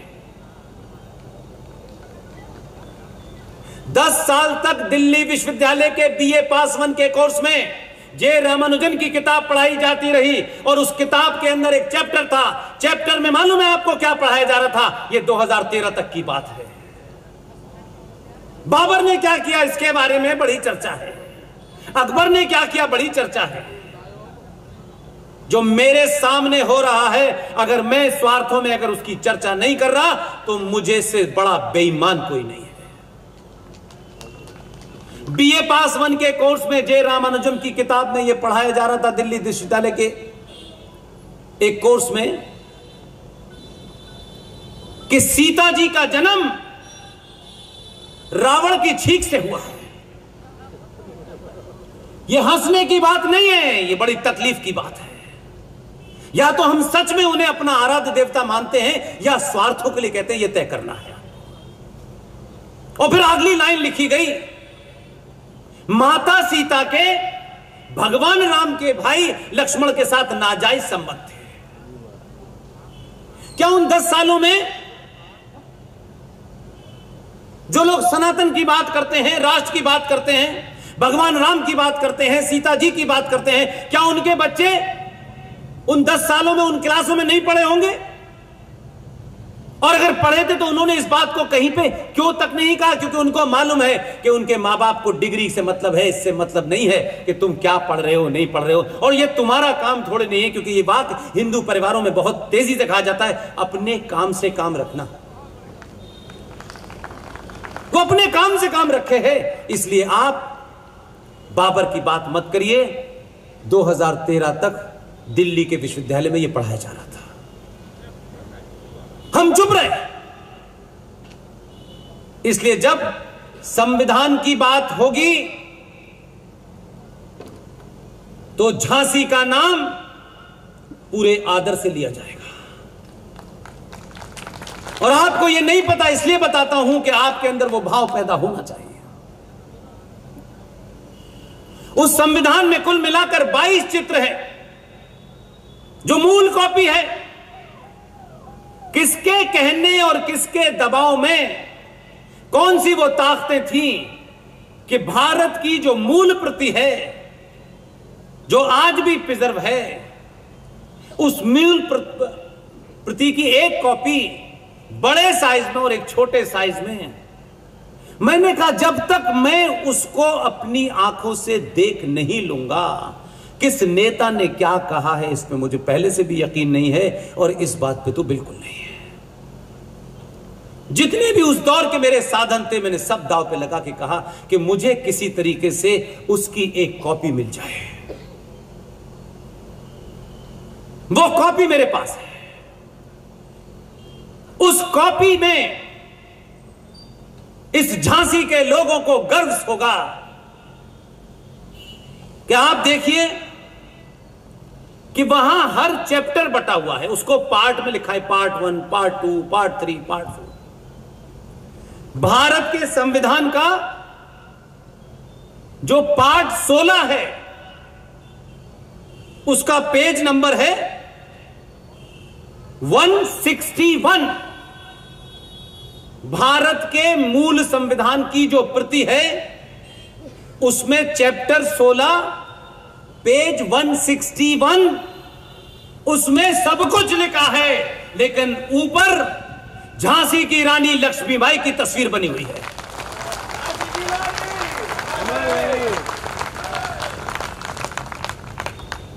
उसी में भगवान कृष्ण बने हैं, उसी में महावीर बने हैं, उसी में सुभाष चंद्र बोस बने हैं, और उसी में छत्रपति शिवाजी महाराज बने हैं। आपके पूर्वजों ने उन परिस्थिति में भी आपके आदर्श कौन हो वो डाले, लेकिन उसमें एक और काम हुआ है। जिसका मुझे बहुत ऐतराज है। जब यह पूरी घटना पता चली कि डॉक्टर राजेंद्र प्रसाद और अंबेडकर के थॉट ने यहां तक पहुंचा दिया, तो फूल वाले चचा को भी कुछ पता चल गया। और फिर उसमें एक इस्लामिक जिहादी जो कर्नाटक के अंदर टीपू सुल्तान के नाम से जाना जाता है, उसकी भी तस्वीर डाली गई। फिर उसमें, क्योंकि हम इतिहास को वो पढ़ते हैं जो लिखा लिखाया होता है, जब लिखा गया कि अकबर नाम का एक राजा था जो बड़ा सेकुलर था, उसकी सेकुलरिज्म सिर्फ इसी बात पे थी कि उसने किसी हिंदू महिला से शादी की थी। लेकिन उसके सेकुलरिज्म पे हमने कभी यह सवाल नहीं उठाया कि यह कैसा सेकुलर था भाई, जिसने उस भूमि जिसे हम प्रयागराज कहते थे, वहां उसका नाम इलाहाबाद रख दिया गया। उसकी तस्वीर भी डाली गई है। लेकिन फिर भी मैं इस बात में खुश हूं कि 2 जिहादी तस्वीरें उसमें हैं, लेकिन बाकी सारी हमारी हैं। यह मूल प्रति की कॉपी सरकार छपाए और जो कीमत वो लेनी चाहती है वो ले ले, तब आपको पता चलेगा कि छत्रपति शिवाजी महाराज के बारे में अलग कंट्राडिक्शन है। उनका पुरुषार्थ, उनकी ताकत को भारत के संविधान निर्माताओं ने उस तस्वीर को वहां लगाया है, लेकिन भारत सरकार के राजनेताओं के पाले हुए दलाल जो विश्वविद्यालयों में हैं, जो कॉलेजेस में हैं, जिन्होंने इतिहास की किताबें लिखी, उसी में से एक किताब लिखी गई है जो भारत के बच्चे आज यूपीएससी का टेस्ट देने जाते हैं, जो इतिहास पढ़ते हैं, उन बच्चों की मजबूरी है कि उस जो अलीगढ़ मुस्लिम विश्वविद्यालय में कभी हमारा उस्ताद हुआ करता था, अभी जिंदा है वो मरदूद, उसने एक किताब लिखी। आपका बेटा, हम सब के बेटे बेटियां, उस किताब में जो लिखा है, अगर वो लिख के यूपीएससी में नहीं आएंगे तो नंबर कट जाएंगे। उसने अपनी किताब में लिखा है, वो किताब अभी तक चल रही है, और उस किताब में लिखा है शिवाजी एक पहाड़ी चूहा था। ये कंट्राडिक्शन है कि नहीं है? एक तरफ महाराजा छत्रपति शिवाजी ने, वो पहले शख्स थे जिन्होंने हिंदू राष्ट्र की घोषणा की थी, लेकिन इतिहासकारों ने तो उनको एक पहाड़ी चूहा लिख के बता दिया, खत्म। इसलिए आपके बच्चों के दिमाग में वही बसा हुआ है, इसलिए वो आपसे तर्क करते हैं कि किताब में तो ये लिखा है, मां आप ये बता रहे हो, पिता आप ये बता रहे हो, हम कैसे माने? तब हमें उस ओरिजिनल सोर्स पे जाना पड़ता है। इसलिए मैं कुछ कुछ बातें आपके सामने रखना चाहता हूं, जिससे कि आप आज वर्तमान की जो चुनौतियां हैं वो कैसे लड़ सकते हैं। इसमें हर हथियार, और जब मैं हर हथियार कहता हूं तो कुछ लोग सोचते होंगे बंदूक तलवार की बात कर रहा हूं, इसमें हर हथियार जायज है। पहले आज से जब यह तथाकथित इंग्लिश व्यवस्था नहीं थी, तब भी हमारे गांव में एक व्यवस्था थी। गांव का कोई भी आदमी, उसकी जाति क्या है यह नहीं देखा जाता था। गांव में किसी लड़के ने या किसी लड़की ने कोई ऐसा कृत्य किया हो जो उन मान्यताओं और परंपराओं को ध्वस्त करता हो, तो सबसे पहला यह होता था कि उसका हुक्का पानी बंद कर दिया जाता था। करते थे कि नहीं करते थे? फिर उसके बाद उसे गांव से बहिष्कार किया जाता था। करते थे कि नहीं करते थे? तब आईपीसी नहीं थी, यही व्यवस्था थी। मेरा आपसे निवेदन है, आईपीसी आ गई है, आईपीसी सरकार लागू करेगी। समाज एक बात तय करे, जो लोग मेरी बहन बेटी को छेड़ेंगे, जो लोग मेरी मान्यताओं और परंपराओं को गाली देंगे, जो लोग देवी देवताओं का मजाक उड़ाएंगे, उनसे कोई संबंध नहीं रखना है। न कपड़ा खरीदना है, न सब्जी खरीदनी है, कुछ नहीं लेना है। यह हमारी परंपरा का हिस्सा है। इसलिए कोई यह कहेगा कि देखिए साहब, कि कई मौजूद है ना दिल्ली में हमारे कलाकार, ऐसा कहा जा रहा है। हां, हम ऐसा कह रहे हैं, हम ऐसा कह रहे हैं, इसमें छुपा नहीं रहे। उसका सामूहिक बहिष्कार होना चाहिए, उसके बिजनेस का बहिष्कार होना चाहिए। इसे करने में किसी हथियार की जरूरत है? जरा 6 महीने करके तो देखिए। जो चिल्ला चिल्ला के कह रहे हैं सर तन से जुदा, उन बेचारों की मजबूरी यह है कि जब वो बोध भी नहीं हुआ था उनको कि वो इस दुनिया में आए हैं, उनके शरीर से कुछ जुदा कर दिया गया था, उसी का बदला ले रहे हैं।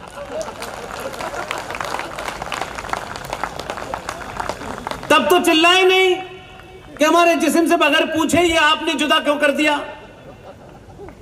अब बदले में कुछ मिलता नहीं है तो वो शरीफ लोगों की गर्दन जुदा करना चाहते हैं। इससे डरा नहीं सकते, और वो सनातनी ही नहीं है जो दुनिया में किसी से डर जाए। वो फिर सनातनी होने का ढोंग कर रहा है। उसको लगता है कि नाम रखने से सनातनी हो जाते हैं। नहीं, ऐसा नहीं होता। सनातनी दुनिया के किसी फोरम पर उतनी ही वीरता और ताकत के साथ बात रखता है, उम्र चाहे उसकी मात्र 39 साल क्यों ना हो। धर्म संसद में एक आदमी निकला और उसने पूरी दुनिया के सामने अपनी बात रखी। उसे चिंता नहीं थी कि लोग मेरे कपड़ों के बारे में क्या कहेंगे, मैं हिंदी में बोलूंगा तो लोग क्या कहेंगे। उसने वही सब किया। आज दुनिया उसको जानती है। वो कोई नेता नहीं था, कोई प्रधानमंत्री नहीं बना, कोई एमपी नहीं बना, आज भी वही कोट किया जाता है। तो देर सवेर जिन जिन लोगों को राज सत्ताओं ने अपने स्वार्थ के लिए दफना दिया है, 2022 में जो भी यहां बैठा है, ये आवाज जहां तक जा रही है, ये मौका अगले 100 साल तक नहीं मिलेगा। इसलिए ये आपको दुख नहीं होना चाहिए कि जब मौका मिला था तो आप अपनी जाति देखने लगे, अपना इलाका देखने लगे, अपने स्वार्थ देखने लगे, अपना मकान देखने लगे, तमाम सब चीजें देखने लगे। इसलिए इस मौके का भरपूर फायदा उठाइए। जब सरदार पटेल की मूर्ति लगी तो बताया गया कि ये स्टैच्यू ऑफ यूनिटी है। उस दिन से एक मुहिम चलाई हमने। स्टैच्यू ऑफ यूनिटी लग गई है, लेकिन सनातनी समाज को स्टैच्यू ऑफ डिग्निटी की जरूरत है। और हमारी निगाह में भारतीय इतिहास में चाटुकार बहुत पैदा हुए, किताबें लिखवाकर बड़े जरूर बने, लेकिन पूरी दुनिया ने पूरी ताकत लगाई। आपके देश के गद्दारों ने ताकत लगाई और एक आदमी को जिसने ब्रिटिश साम्राज्य के होते हुए चुनौती दी और 21 अक्टूबर 1943 को भारत की आजादी की घोषणा की, खुद प्रधानमंत्री घोषित हुए और दुनिया के 11 राष्ट्रों ने उसे मान्यता दी। छुपा दिया, इसको तो हम बढ़ने ही नहीं देंगे।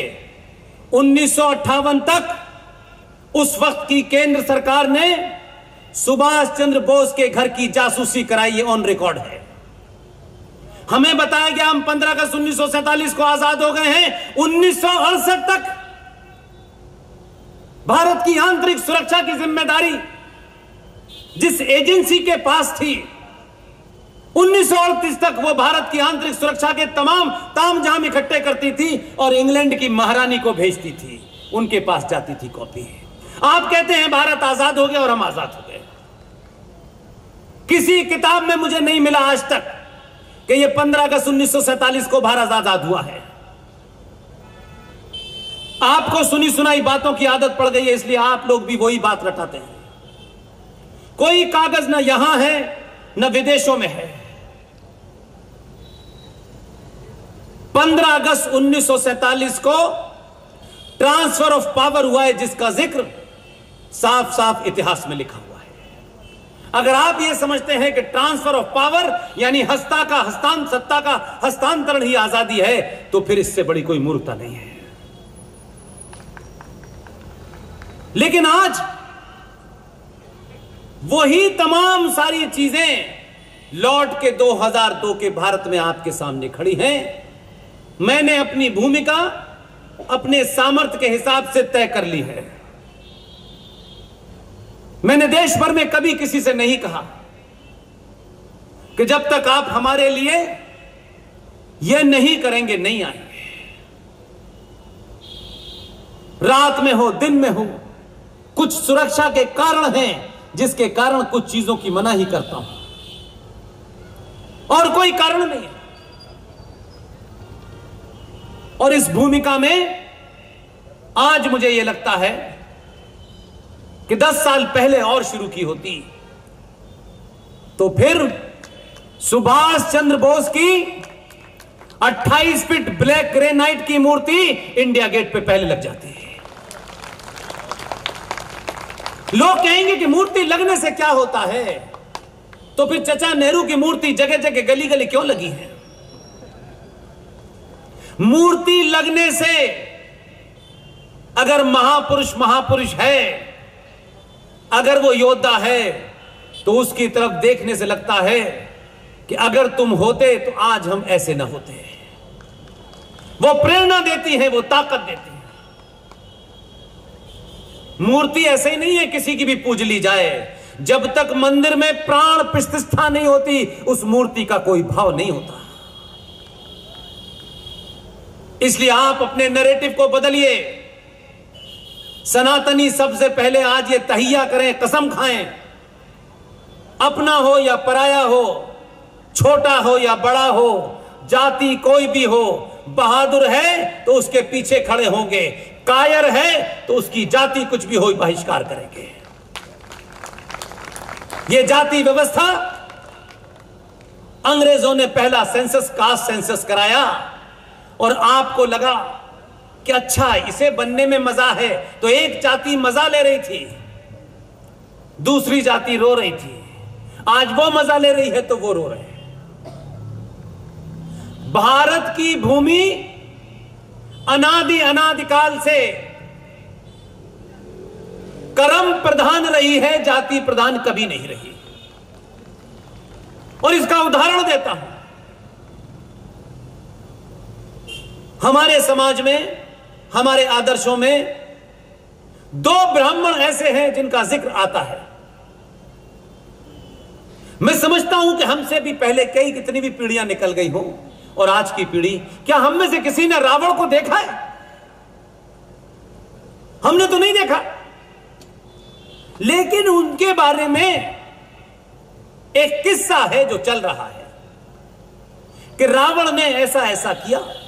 उस समय की मर्यादाओं को धत्ता बताते हुए वो उनकी पत्नी को उठा के ले गया। यही है ना आज का सनातनी हिंदू। उसको कुछ पता नहीं, उसने देखा नहीं, कुछ नहीं जाना, लेकिन उसने ये सुना है, और कई सालों से ये सुनने का सिलसिला है, क्योंकि हमारे यहां ओरल ट्रेडिशन था, लिखने का ट्रेडिशन नहीं था। कोई भी हिंदू जब चौराहे पर रावण को जलाता है तो ये बताता है ऐसा था, ऐसा था, ऐसा। उसके मन मस्तिष्क में आज भी रावण का वो कृत्य जो उसने सुना है, देखा नहीं है, घर बैठ गया है। कोई अपने बेटे का नाम रावण नहीं रखता। कुछ लोग रावण के नाम से पार्टी जरूर चलाते हैं। आज भी रावण अपने कृत्य के कारण चौराहे पे जलाया जाता है 2022 में। और एक दूसरे ब्राह्मण हैं भगवान परशुराम। परशुराम अपने कृत्य के कारण मंदिर में पूजे जाते हैं। इतना लंबा कास्ट का हमारे यहां सिलसिला हो गया। ब्राह्मणों पे कीचड़ उछालो, ब्राह्मणों पे सवाल खड़ा करो। अब किसी का कृत्य कोई हो, उस कृत्य के कारण आप जाति की बात करें तो मैं नहीं समझता। बुरे हर जगह होते हैं। लेकिन उस चरित्र को पहचानिए जहां पे मैं ले जाना चाहता हूं कि आप देखिए कि भगवान राम कौन थे।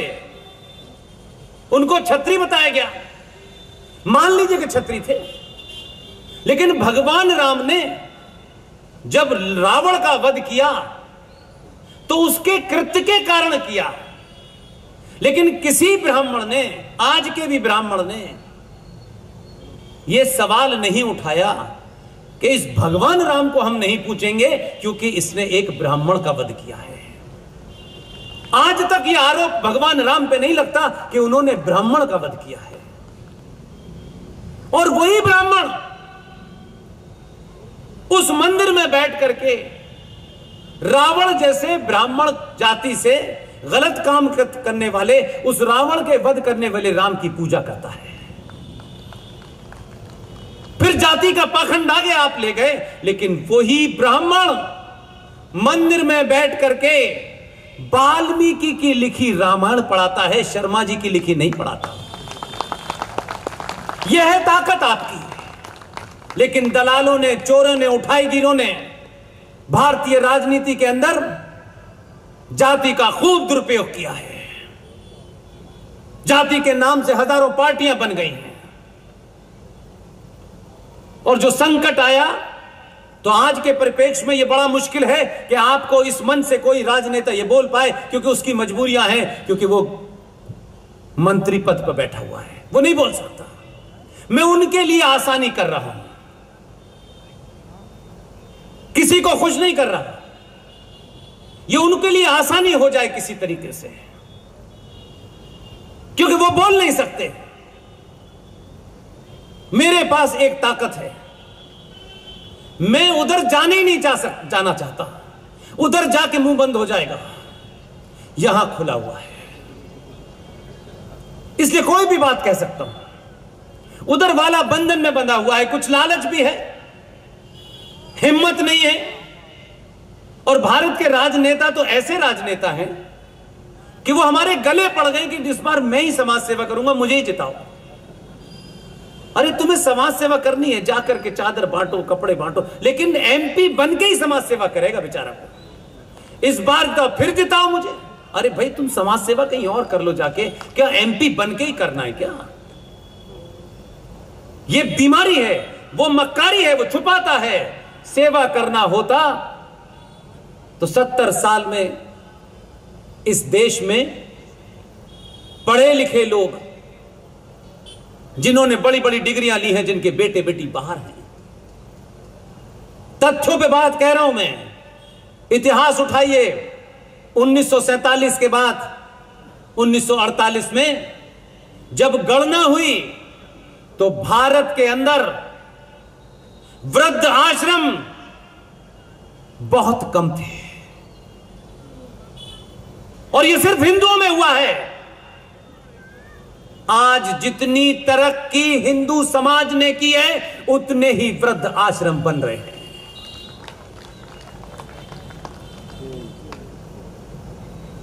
जो बाप बुजुर्ग हो गया, जिसने रिक्शा चला करके तुम्हारी फीस दी, तुम आज डिग्री लेकर के एक अंग्रेजी मैम से शादी करके घर लौटे हो, तो वो रिक्शे चलाने वाला बाप अब तुम्हारा बाप नहीं रहा, क्योंकि उसका इंट्रोडक्शन कराने से तुम्हारी नाक कट जाएगी अपनी बीवी के सामने। ये मां पुराने ख्यालों की है, इसे ड्राइंग रूम में नहीं बुलाना है यार। इसको पीता अंदर रखो। मां तुम अंदर बैठो ना।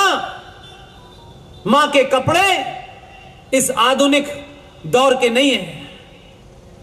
और अब ये माँ बाप जो हैं कुछ खुले विचारों के नहीं हैं, इन्हें वृद्धाश्रम छोड़ आते हैं। ये 5,000 रुपए हम भेजेंगे, मेरे माँ बाप को पाले ना, ये शराप लगेगा उनका।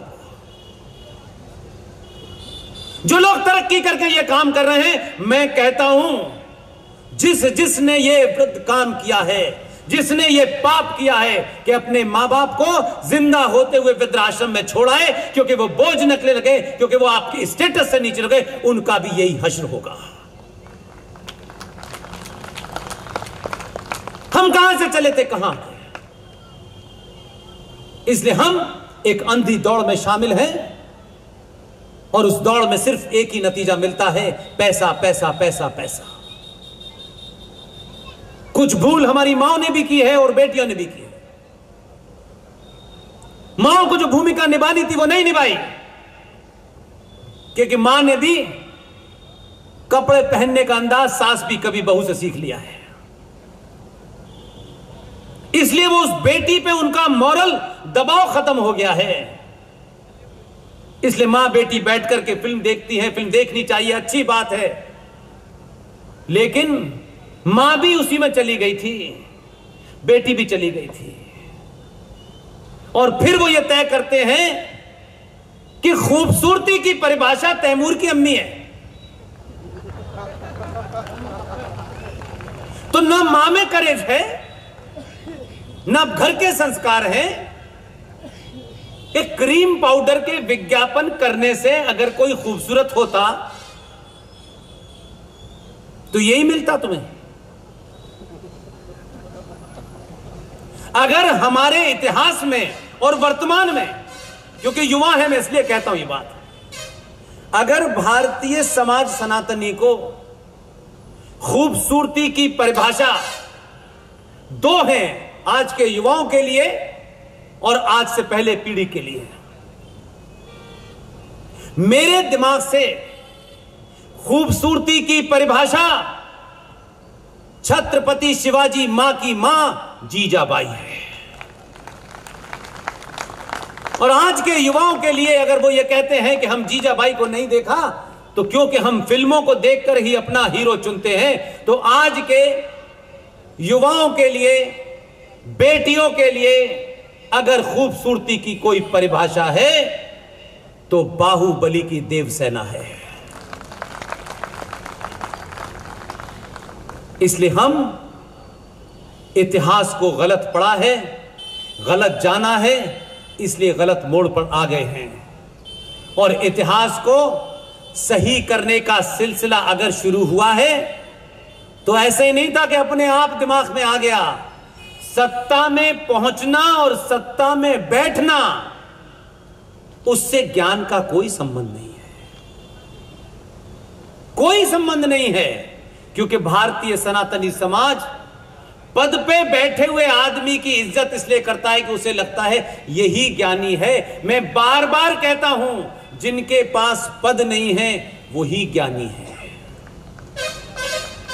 किसी साधु संत, किसी पेड़ के नीचे चले जाइए, वो दादी, वो नानी जिसने साइंस नहीं पढ़ी है, उसे पता है कि नासा 1958 में नासा बना, जिसके माध्यम से कुछ लोग हिंदू मूर्ख ये समझते हैं कि दुनिया का ज्ञान हमें 1958 से हुआ।